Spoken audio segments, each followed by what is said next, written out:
ça serait le fun là, de pouvoir arrêter cette prophétie de la fin de l'humain, hein, puis de se mettre à essayer de restaurer puis de changer les choses. Tu sais, j'ai toujours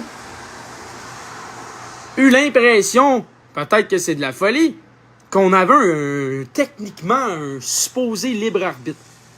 Je me disais, si on a un vrai libre arbitre, puis qu'on est capable d'avoir le vrai libre arbitre une fois qu'on devient tous conscients, puis qu'on agit tous ensemble d'une manière responsable, collective, je me disais que sûrement on allait être capable d'éviter les 2/3 de désertification des sols d'ici 2050.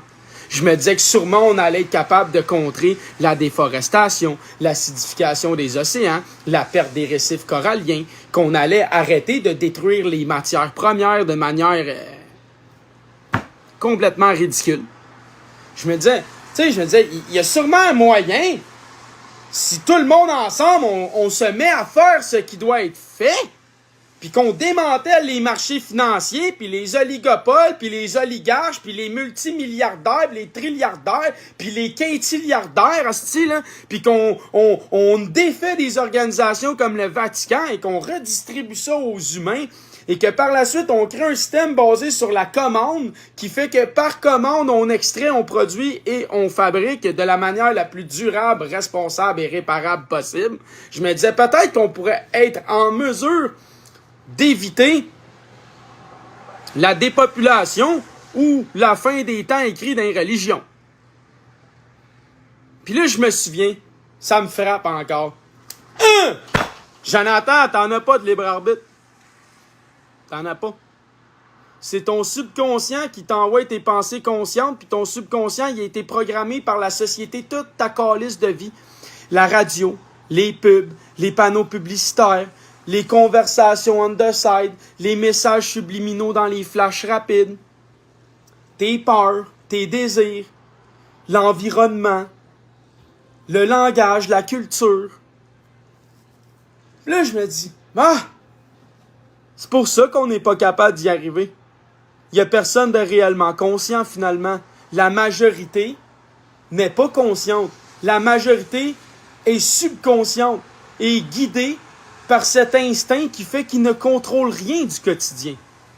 Et par la suite, ils prétendent avoir réfléchi, avoir choisi, avoir décidé par eux-mêmes, pour eux-mêmes.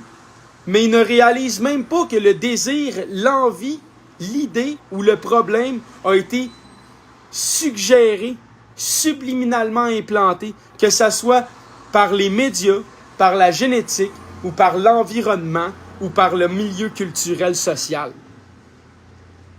Et par la suite, ils prétendent avoir fait le choix, qu'en réalité, c'était qu'une suite logique de cause à effet, d'action et de réaction, et que ça n'avait rien du tout à voir avec la vraie ambition d'un humain libre et conscient et responsable, mais plutôt que tout ce qu'on dit, cognitivement reptilien, sécurité, confort, besoin, désir, peur, corps.